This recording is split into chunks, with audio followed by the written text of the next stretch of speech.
Hello and welcome. Today we are speaking about Tantric Sex. We are speaking about how we can bring this energy, that blissfulness, this orgasmic to our own life, to all day, to every day, to bring blissful times to our life, not only inside of the bed, not only in the lovemaking, but to bring that to every moment in life.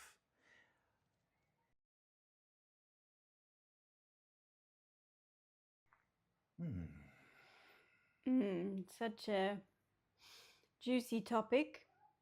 Sounds like heaven. And yeah, because life is what we choose it to be.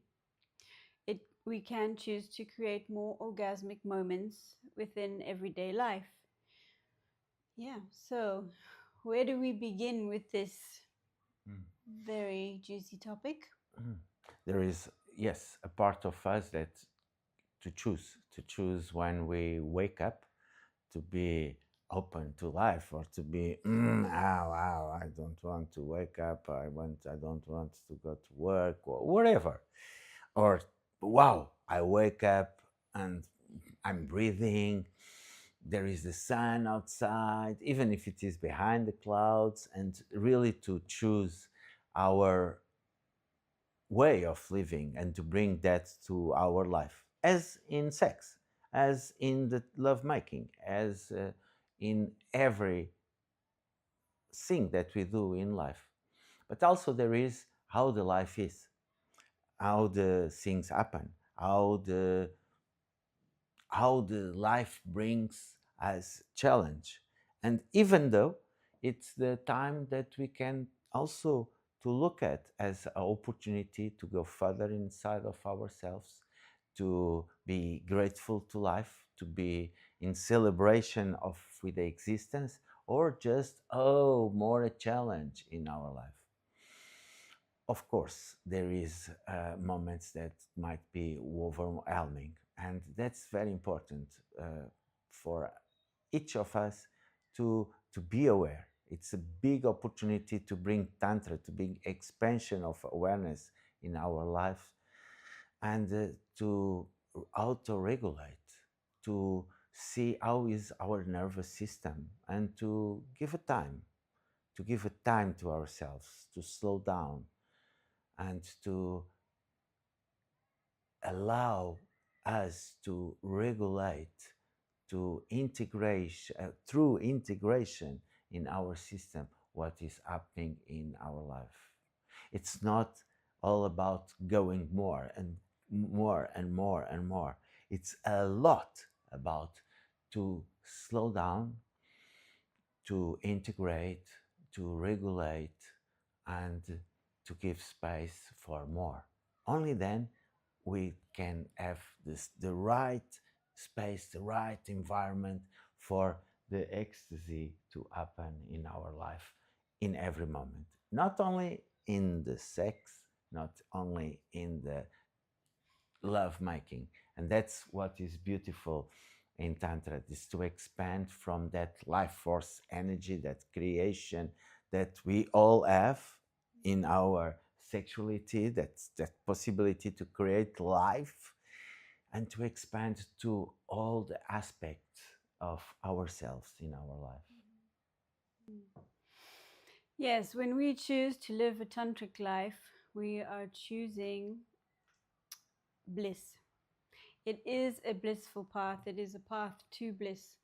And that doesn't mean it's easy. It doesn't mean it's always happy and full of rainbows and butterflies. No, it is a very sharp razor's edge. It is a challenge and it is a choice, because we can choose to be unconscious, or we can choose to be present and aware and really alive and in this life. Choosing the tantric path is to be very, very dedicated to your own development, and it is to choose to grow. And growth can be painful and it can be so pleasurable. And usually, when you have pain, you have more pleasure. If you are choosing a little mediocre life where you're not growing, you're not learning or expanding, you won't have that much pleasure and you won't have that much pain. So they both go hand in hand like joy and sorrow. Uh, when we choose the tantric path, we are choosing to be aware. And when we can be aware and present in everyday life, we see so much more magnificence. We will become aware of the fascinating simplicity of a tree. But a tree is not that simple. If you look into the details of the tree, the bark, the leaves, the roots, you will see magic. So the more we become aware, the more we become in tune with life, and we let this energy flow through us, we will see so much more magic everywhere. And yes, you will see the good and the bad, but there is another substrate to life that's neither good nor bad. It just is, like nature, like the nature of our bodies, and like making love, like having orgasms, like making this orgasmic peak into a state rather than just a goal. So we can, with our awareness, with our meditation practice and tantric practice, when we have things, experiences like an orgasm or even just bliss and pleasure during a lovemaking session, we can start to soften into that and let it expand outwards. And when we practice that often enough, it can become more of a state than just a short experience. Hmm. It's never too much to remember that all what we say, it's about our own experience in our own path. And all what we say, it's just an invitation for you find by yourself, by your own experience, what is true or not for you. And in my own experience, the preparation for the tantric sex, to be on the meditation, to be more aware of the present moment, to be more aware of my own energy and the energy of my lover, it's it's a miracle that happens before the love making itself. That means I'm bringing from the life to the tantric sex the foundations from meditation and love to the practice of tantric sex. But also, it's so interesting to see that I bring from the tantric sex that energy for life, that blissful, that pleasure, that connection with my genitals, with my life force energy to every moment in life, to my work, to when I walk, just to when I'm appreciating a flower. And never forget that a flower are the genitals of a plant. That's why we appreciate so much to offer flowers to our lover. Yeah. Sometimes we forget that we like to smell the genitals of the flower of the plant, and we like to offer to our lover the flower. That to bring that experience from the, the tantric sex to life, for to every moment in life. It's like a circular energy. In one side, I prepare myself for the moment, for the sacred moment of the divine connection.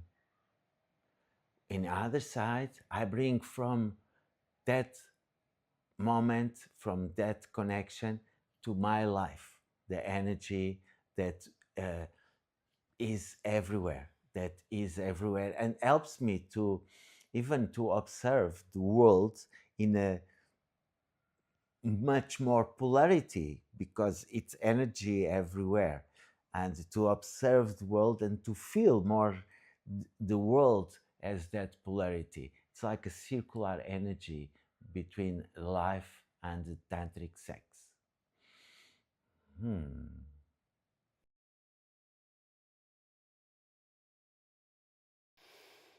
Yeah, I love how you bring in the genitals of the flowers, because if we think about it, the flowers are how the plants reproduce with the help of the bees and pollination. And yeah, it's nature is fascinating. And when we can be more in tune with nature, we are more in tune with ourselves because we are nature. So when we talk about wanting to, or when we talk about living an orgasmic life, it's about seeing the beauty in the mundane, seeing the magic in the mundane and boring aspects of life. It's it can be, you are washing the dishes and you have an epiphany of how extraordinary life is. It's really taking the moments of ordinariness and realizing the magic of it. And then you can even bring that into the bedroom and just feel the sensations of your partner or your own fingers touching your neck, and really tune into the sensitivity of that. And that can help you become into this more of a blissful state. Mm. Yeah. To have gratitude in each moment is to recognize the life there is. Sometimes, when I feel down, I allow myself to feel it and to observe that um, as it is. And when I really allow to feel it, it comes to the surface. Uh, humbleness, humbleness in the existence. Oh, how me, this humble little being in this little planet, feels the right to feel bad in this amazing universe, that in all this universe that creates a galaxy that has a very small solar system, where there is a very small planet, where I have the privilege to live for such a small time and to have the light of the sun, the heat of the sun, the beauty of the water and the oceans and the wind and the forests and all the plants and the millions different beings that exist in the existence.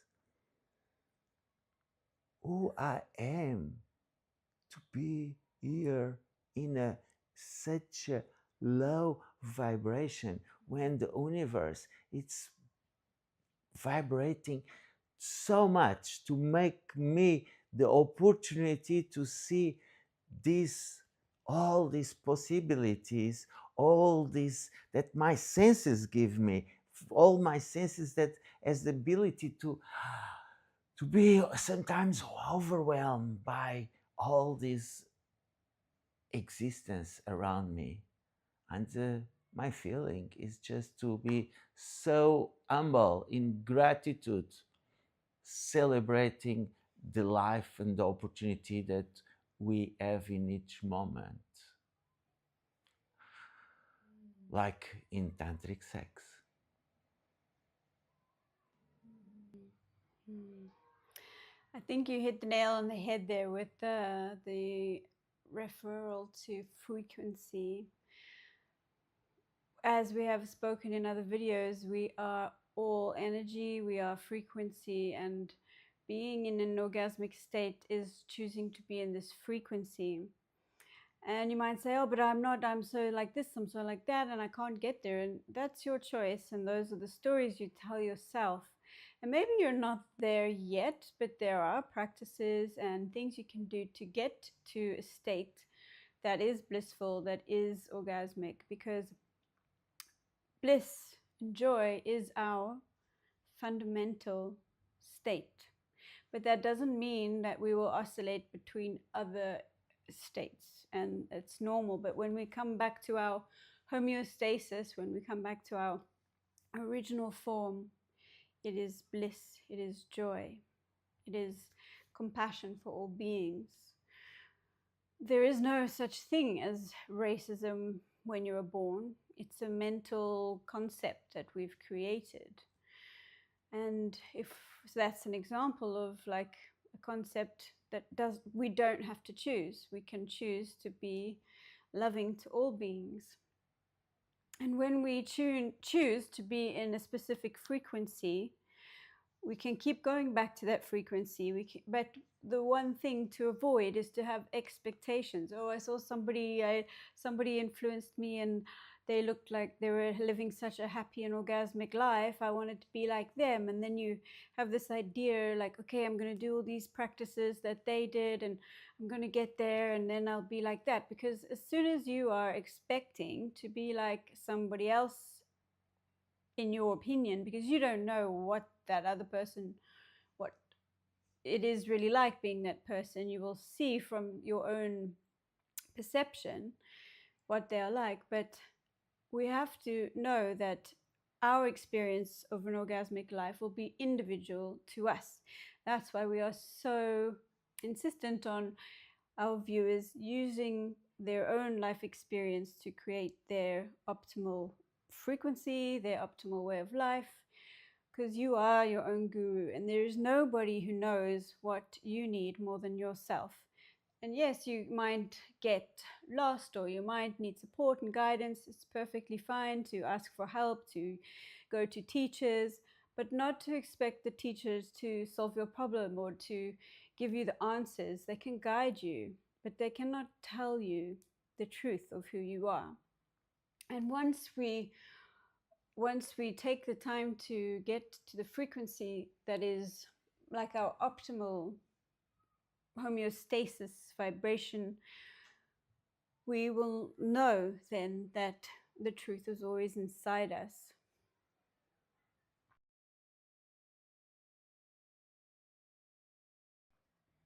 Beautiful. Especially in these times of social media and over media, that many people are trying to sell just one side of the corner of the coin, the bright side of the corner, forgetting that if is a light in one side, there is also darkest in the other side, and just showing that, and maybe you start to compare yourself and to try to be better because you want to achieve something. Our message is other. It's to be true to yourself, is to see possibilities and see this possibility of being grateful to life and to celebrate life. Yes. Also the possibility to allow yourself to feel whatever it comes, even if it is painful, respecting your boundaries, respecting your limits, respecting your nervous system, to allow yourself to slow down in this society that is so speed up. We need to slow down to feel. If it is a society that is a culture that is so much on the performance side to achieve something, take out that. Take out that and experiment the other side. And be yourself as you are and bring that to your sexuality. Doesn't matter that you don't have to have a strong discipline to have uh, to be doing your practice, even if you feel that I want to sleep more or I just want to go out. No, I'm going to do it because I know that's good for me, and after that I will feel good.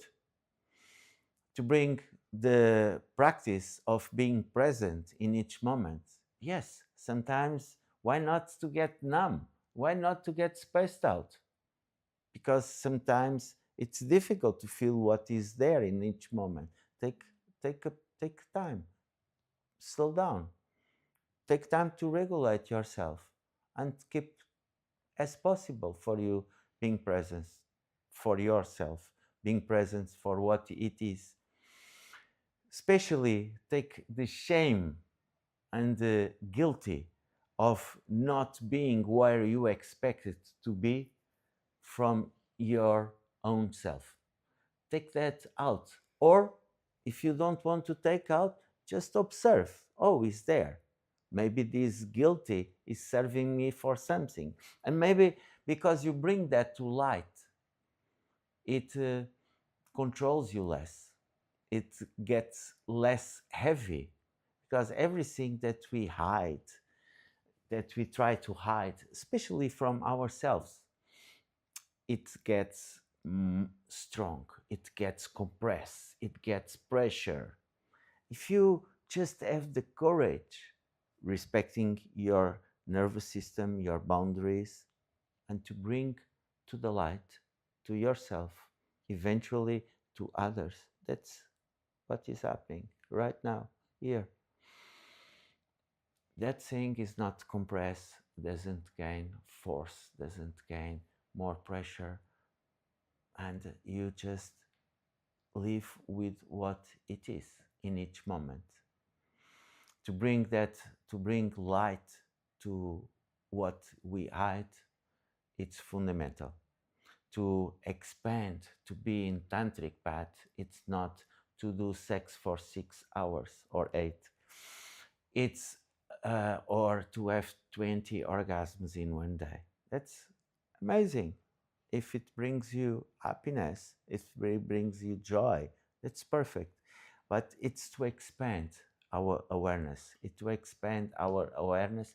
And at the end, you can say, oh, the tantrics, the true tantrics are so alive, are so, yes, it's true. Why? Because it's simple. Life itself, life, the world, it's very alive. It's all atoms, it's all energy, it's all to celebrate. Yes, and to bring that to more light, it's also fundamental to have the courage to bring that joy to the light. It's courage, because it's much easy to be in a negative, compressed place where, oh, no one will be with envy or jealousy of you. It's much more risky to be full of life, to be doing what you really are here in this planet to do it, in your work, in your financial life, in your creativity. It's much more risky, needs much more courage. Are you ready for that? Are you ready to try that, to bring that orgasmic life to your own life, to your own reality? That's my invitation.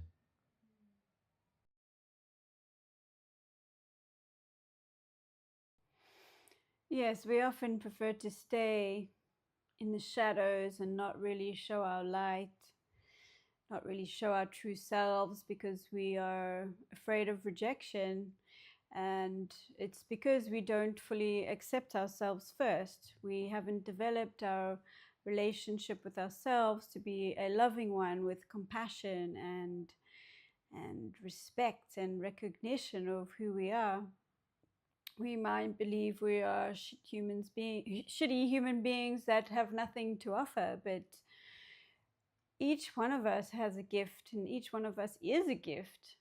And I had this realization some years ago on my self-love journey that, you know, for me to not love myself was basically a rejection of God, of basically saying to God, well, even just my physical body and my personality or whatever, I was like, I don't like myself. And basically me saying that I don't like myself was rejecting the gift that I was given from the divine, from God, which is very ungrateful, I would say, and quite selfish.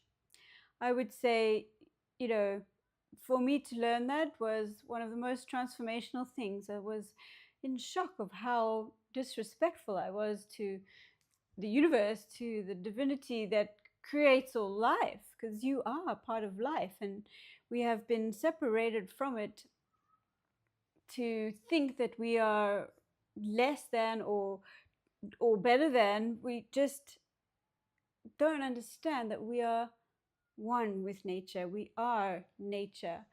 And when we understand that, we can feel so much more relaxed in our bodies, that we belong here on the earth. Like, you are a gift to the earth. You're not an accident. There was like, what is it, like 5 million sperms going through the birth canal up to the egg, and one got through, and that one made you. So, how can we deny our existence? How can we be so ungrateful to think that we're not enough? Like, how can we think that? And we all do. I still have moments where I feel like I'm not enough, I'm not showing up enough. Who wants to hear what I have to say? You know, we all have this imposter syndrome at certain times in our lives, and that's okay too, because it makes us question how we're showing up. And yeah, we can take the easy way out and not show up and stay in the shadows and live a mediocre life, or we can grab our life by the horns and show up. And when we do, when we really step into our full power and accept that we are part of nature and accept that we belong on this earth and we have gifts to share, then we will feel the aliveness. We will unblock that contraction and allow divine grace to flow through us. And that's not to say that you need to act from the ego and like, oh, I'm better than everybody else and like I'm the most fantastic person doing this on the earth. And no, it's okay if you think that, but like, you're not better than anybody else. Everybody has their own right to be here, has their own gifts and their own light to shine. And I believe that, well, from my experience, when I love myself a lot, I see everybody with love. And if I'm feeling a bit arrogant, which of course sometimes everybody experiences moments of arrogance, I feel like the other person is out to get me, or there's like, oh, I'm better than them or whatever. And the truth is, that's only when I am in my ego and when I am feeling insecure about myself. It's a way for me to puff myself up and try and seem better than, because I'm feeling threatened. So when I judge people and I'm like, oh, they think they're so amazing because of whatever, it's not them. It's me not feeling good about myself. When I go back to my heart, when I go back to my compassion for myself, I realize, oh, I'm like a little scared girl who's trying to make herself tough because she's feeling threatened by somebody else. But when I'm in the state of empowerment, I am not seeing anybody else as inferior or better than me. I'm just seeing everyone for what they truly are. Beautiful souls on this journey called life, fighting their own battles, doing life their way, the best that they can. And some of it might not be good enough, and some of it is more than good enough. And when we can reach this state of awareness, we can find the bliss that's always there.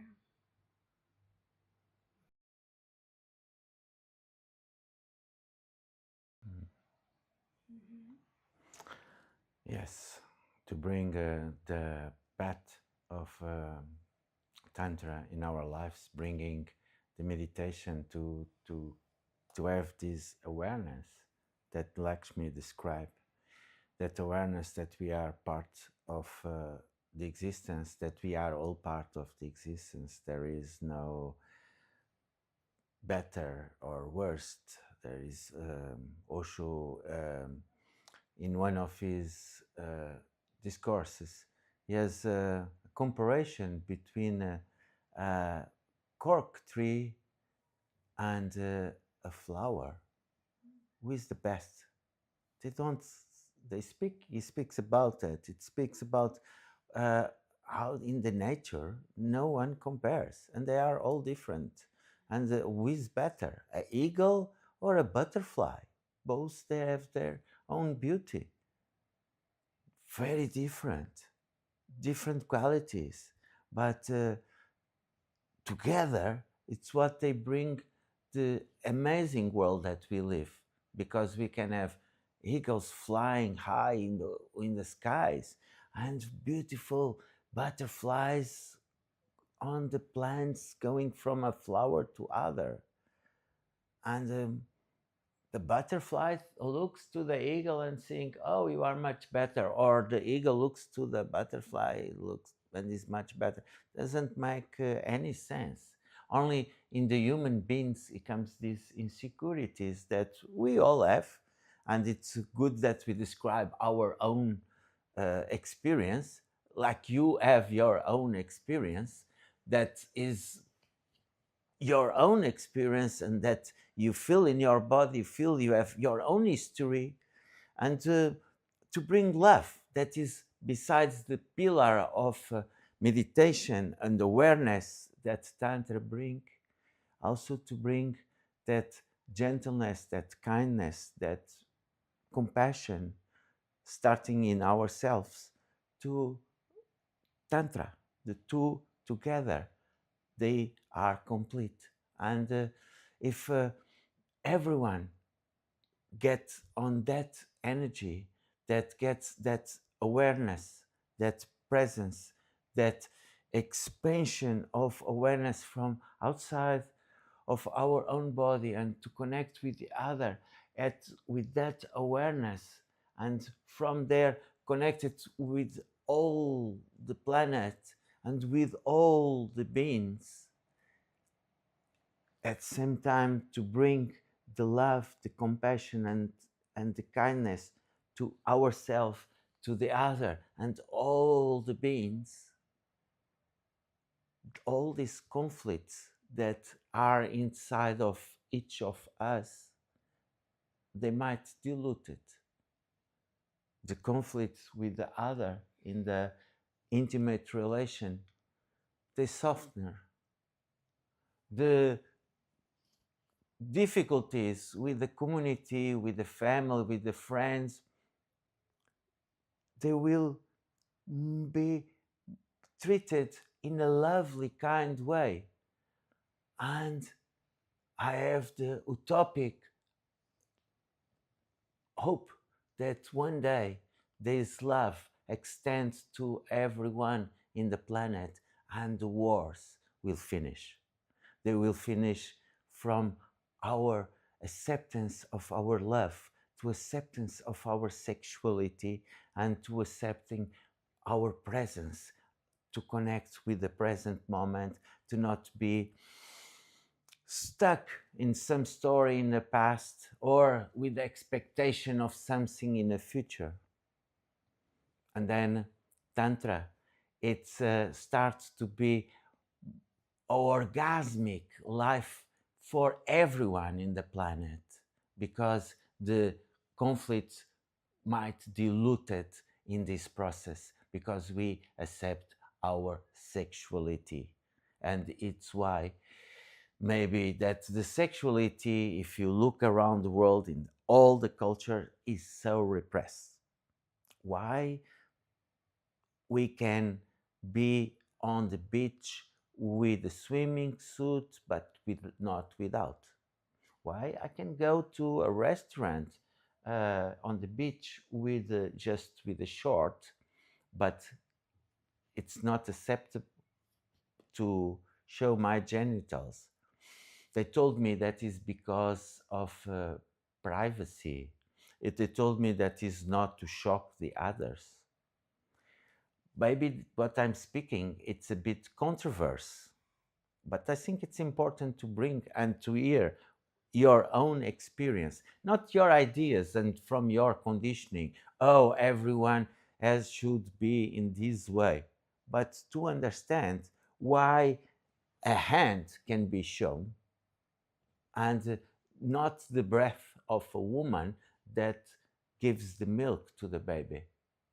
Why this is in transversal? It's not only in Europe or Asia or in America, it's also in Africa. Maybe you can say, oh, it was not like that some time ago. It's true.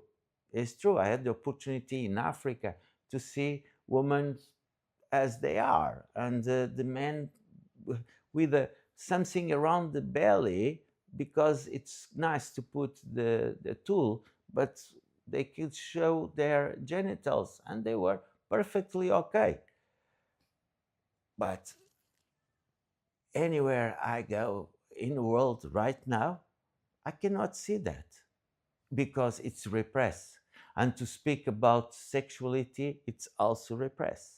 It's why it's so important to connect first with our sexual life force and to recognize that this is a part of the body like other parts of the body.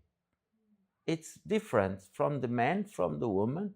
Okay, the breasts are also different from the man, from the woman, but we have different colors, we have different sizes, we have different shapes.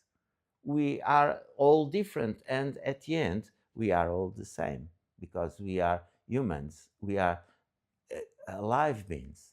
And to bring that awareness is a big, big, big challenge and maybe a polemic talk that I will be very happy to hear your feedback. Yeah, I think the conditioning of our societies in this world are really deeply ingrained in us. For example, the having to wear clothes. You know, if somebody, my first thought of the reason why people will say you can't walk around naked is because of hygiene. But nature didn't make us unhygienic. It is just the nature of our society that has created this lack of hygiene, with the pollution and all of that. But our bodies are perfectly hygienic. They clean themselves. But we won't go into that topic because I think it's a very big topic on its own. But my feeling is that people are conditioned in such a way because to take away the power of our sexuality, our recognition of our power, was to make us a lot more controllable and to be able to fit into society and to not be too wild, magical, creative human beings. Because when you see somebody who's in touch with their sexuality in a healthy way, who loves their body in a healthy way, you can see a magnetism in them, and you can see this light that shines through their eyes. So I think that is a topic that could go on and on. And it's a very good question. Why do we wear? Why is this hand more acceptable to be on a restaurant table than another part, than my breasts or whatnot? So yeah, it's very fascinating to me how we as a society are not able to feed a baby in front of others. There's always these clothes to cover up and they go hide it, and it's like the most magical experience for two people to have. I mean, you're feeding your child from your own body, and that is miraculous. I mean, when we get to this recognition of how fantastic and miraculous life is, we won't reject any part of it or ourselves. And if we don't reject any part of ourselves, if we are okay with our sexuality, maybe it stops to have so much repression in different levels of the society generate that generate the perversity, that generates horrible things in the world with sexuality. That if the sexuality could be seen as we feel it, it is in our own experience, seen as a natural uh, part of life, a natural and fundamental part of life, all the perversity, I really believe that will be diluted totally. And also, if everyone was okay with their penis, especially the men, because they control so much these war things, these wars that go around the world. If I'm okay with my sexuality, with my life, if I have enough to eat, enough a good place to sleep, to live, why I'm wanting to accumulate more $10 billion? Why? Why I'm going to to go to work like a crazy when I have already $1 billion that is more than enough for I live? Or worse than that, even, is why I want missiles. If I feel okay with my penis, with the how it is, with what the nature give me, and to do the best I can do with what the nature give me, why I want a nuclear missile to scare the other guy that have also uh, a nuclear missile?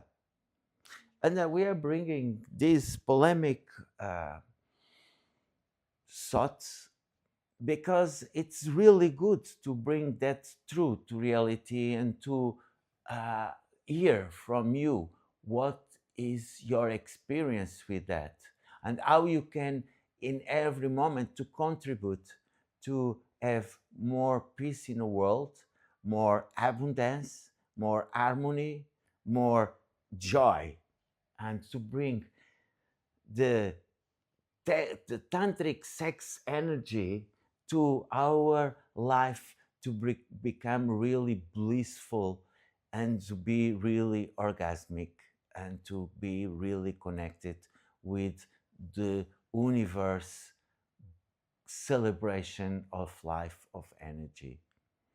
Doesn't mean that there is not challenge on our process. Actually, there are a lot of challenge. A lot of challenge in the world we live in the questions that internally each of one of us have. There is challenge to be lived, and the challenge is also just energy to be better persons in the sense of connecting, not in in the sense of to be improving, to achieve something, to perform something, but in a sense of coming back to ourselves, to remember our real nature that is so much forgotten by all the stimulation that we have in the modern society where we live. Mm. It's a really interesting question, that topic that you were discussing about the wars in the world and the men who are, or women who are wanting to accumulate more. It's as if they don't know how to fill the void inside them. So they do it with external things and dominating others, taking land, suppressing cultures, or destruction. And I feel like those people need love the most, and that perhaps they don't even know how to receive love. They're so hungry for some attention or recognition that they climb to these high spaces in society where they get so much attention from people, and they don't care if it's good or if it's bad. That attention feeds them and they feel more and more powerful. And it's sad to imagine what it must be like to be, I feel, sad. Yeah, maybe they're going off in their yacht and they have lots of employees working for them and they can jet set here and there in their own private plane, but then you see them doing things that are just destructive to other people, and for me that's a clear sign that sexually they are disempowered. Physically, they are not happy with themselves. Do they have any self-compassion? Maybe they are proud of themselves, but it's just a distorted way. That how can somebody be proud of themselves if they have billions of dollars where all the people who work for them get paid shit? I mean, there is a lack of compassion for self. There is a it's me against the world type of vibration, which means that there's no love inside them and they are basically starving, even with all these billions of dollars. For sure, they are not living an orgasmic life, because to live an orgasmic life means to let life flow through you, to be in harmony with life, to be in harmony with yourself, with others, and to feel a sense of completion, even sitting on the beach, owning nothing.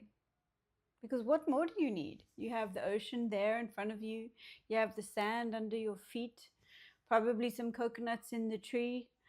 You know, it's like when we are open to the joy of life, to this natural state of bliss, we don't need billions of dollars. And it's nothing wrong if you have billions of dollars, but if you're doing it at the expense of so many hundreds and thousands of people, there is a karmic action there that's happening, that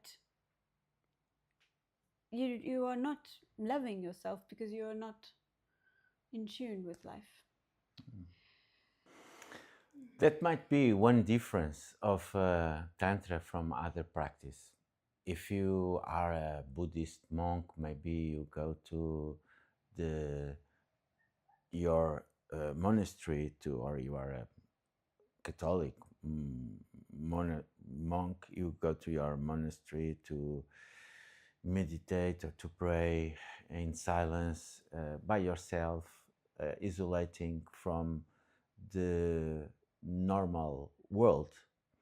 Or if you are from mostly of the practice, you most of the spiritual practice is, there is a side that is to avoid the material part, that is to avoid the sexual part, that is to just be on the connection with the great spirit, with God, with the existence, whatever you call, but to be out of the world, out of the society, out of the normal life of everyone. And Tantra, it comes to the center of the existence, to the center of the marketplace, to the life itself. That means Tantra doesn't ignore parts of life. That means if you can live on the beach and to have the coconuts, but also you want to have Gucci shoes or a scarf from Hermes. It's okay to have everything. It's okay to drive a good car. It's okay to live in comfort. It's okay to eat good food. It's not like, oh, I'm spiritual, I only eat rice. Uh, yeah. Uh, what Tantra speaks is to bring awareness, is to expand Tantra, expansion of awareness, an instrument for awareness. And then when you are, eating a lobster that went alive burning on the water, maybe you feel connection with the lobster, maybe feel compassion that she or he has to suffer to go alive in boiled water for you to eat, and maybe you don't want that for the lobster, because you feel that it is also kind of cousin of you, because we come all from the same life, as the science explain nowadays, that we are all connected. We come all from the unicellular being that develops in the different branches of animal, vegetable, in animals, the ones, the birds, the fish, the reptiles, and we are somehow all connected. And when I see the lobster, in my own case, I stop to eat lobsters because I don't want to be contributing for that, or I don't travel private jet because I don't want to spend so much, not the money, but the fuel that it has to expand, it has to expand to arrive to somewhere where there is enough dioxide carbon on the air, and that's not good for my lungs, for the air, or for the all the other beings. That means just examples of options that I can make it, not related with the belief system that I should only eat rice and I should live in a very small room, and I should not practice sex because that brings me more spirituality, but to have the opportunity to eat that and to expand my consciousness and to say, I want this, but I don't want that, is to look at, and I want to live here because I feel good. It gives me a healthy way of living, but I don't want to live in that way. And why the sexual part? It's so repressed in mostly of the spiritual traditions. Just ask yourself, and ask yourself how you might repress your sexual energy, and no, not to feel guilty about that, but just to create more awareness. And when you create more awareness, even if you don't like what you see, it's amazing to see what we can see, because that expands our awareness.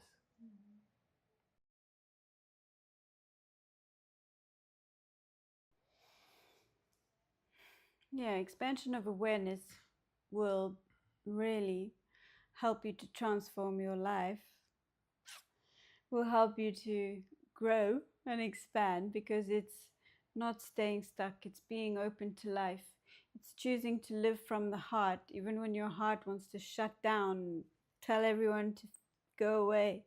You really choose to show up for yourself, to show up for the people in your life, for your partner, for your kids, or whatever is going on in your life. When you keep contracting and you choose to keep your awareness small, it's okay, but you're going to stay in this small tunnel vision type of existence, and there's nothing wrong with that. But if you're watching this video, that means that you're interested in having a more joyous life, a more blissful and more orgasmic life. It means you are seeking to be the fullness of your own self, to discover your full expression of your aliveness. And there is no aliveness without acknowledging our sexual power, because this is our fundamental creative source.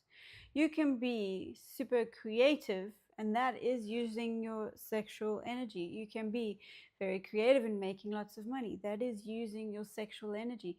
It's just that when we think of it in terms of sexual energy as in having sex, we think, oh, there's something wrong with us. It's like shameful, or, we can't talk about it, or we can't admit to the world that this is the energy that we feel. And yes, a lot of people live very juicily and in their vibrancy and it's okay. But a lot of us feel like we don't have the right to, or we are ashamed to, or we are afraid to. Things could have happened earlier in your life that help make you block it, and you don't feel safe showing it. And if that's the case, it's okay. We can go slowly to gently start to help you to expand into that creative life force energy. And that is how you live a more orgasmic life, is cultivating this energy. And it's not that you have to cultivate it to make it more, it's that you have to be more aware of what already exists inside of you. It's like a pulling off all of the layers of protection that have been there protecting you, serving your life, serving a purpose. And we peel these layers off with love and gratitude, because deep down is a golden, flowing, juicy, vibrant life force energy waiting to expand and be shared with everybody in your life. Hmm. Yes, it's very important to be gentle. And when you are opening this flower that each of one is, to be gentle with ourselves and to allow the integration to happen, allow to the nervous system to rest.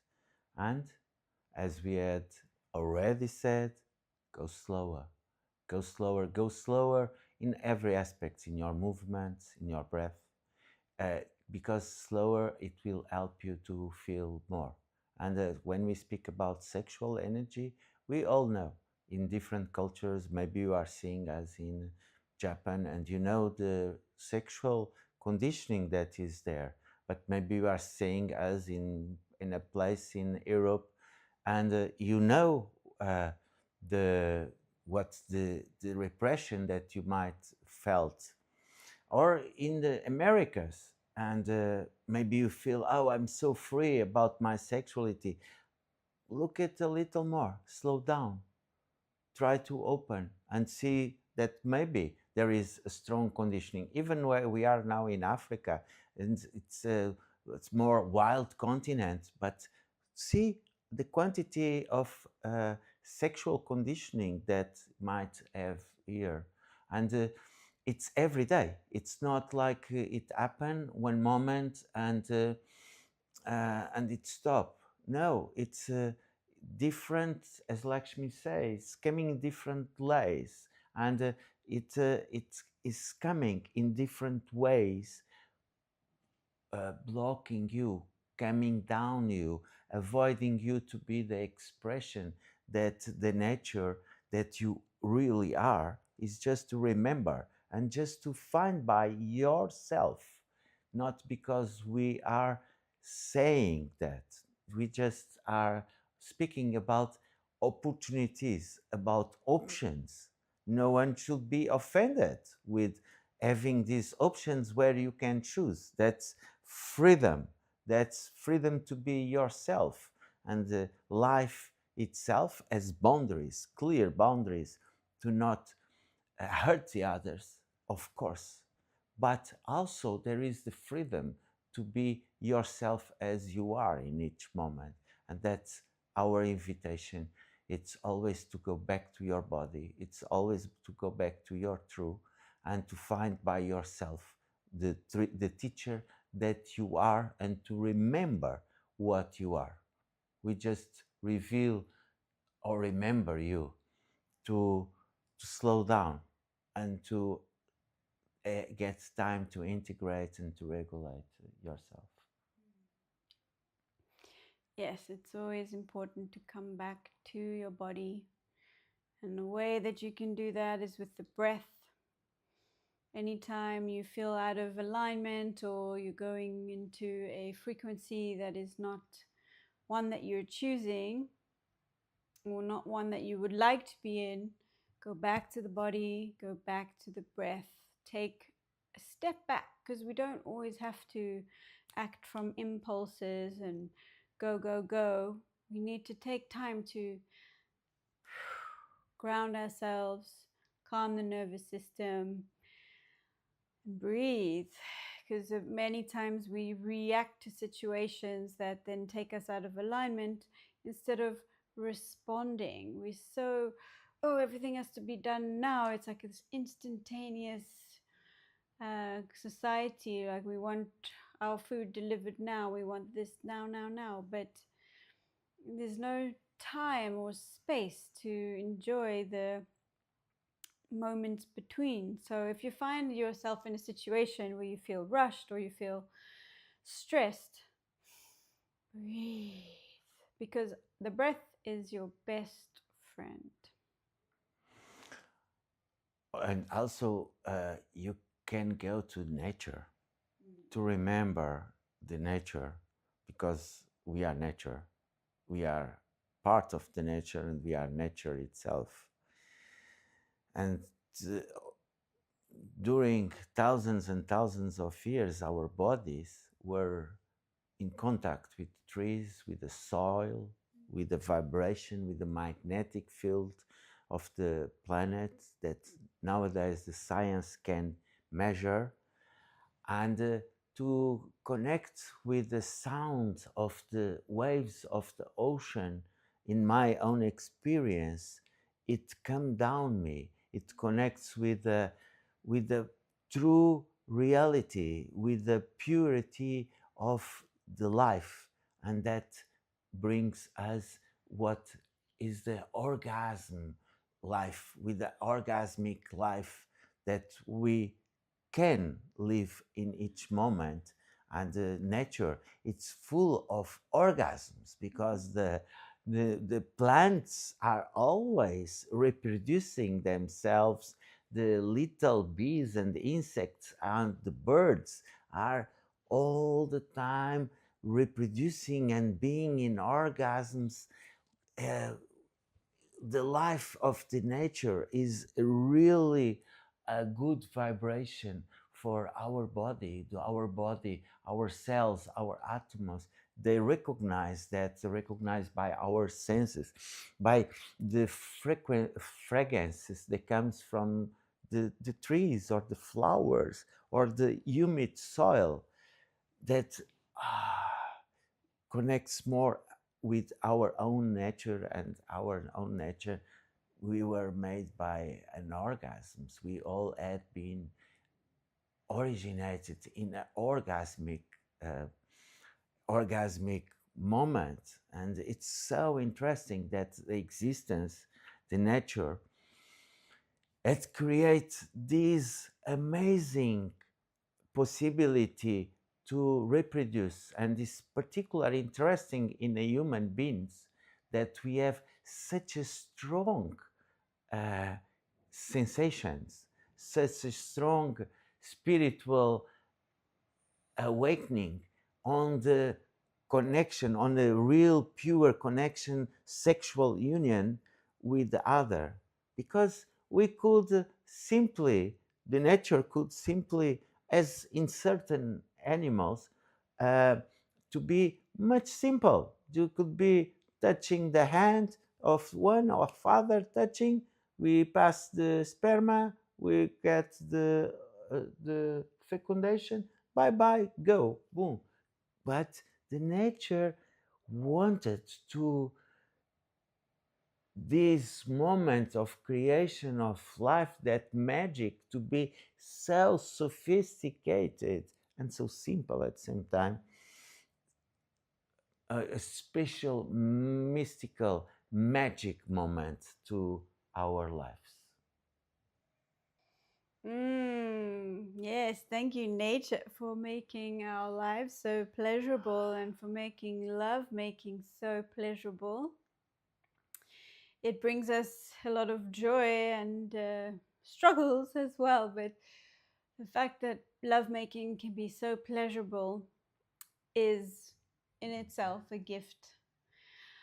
And imagine we weren't driven by this desire to make love, to connect with another. It would be a pretty sad state of affairs, but this way of wanting to connect and wanting to be central and wanting to be recognized in our beauty and in our attractiveness, it makes life so much more interesting. Mhm. Mm. And it's happening nowadays in the world that there is some sexual fire reducing, it looks like, Mm. because Europe is uh, getting less population. Japan is getting less population.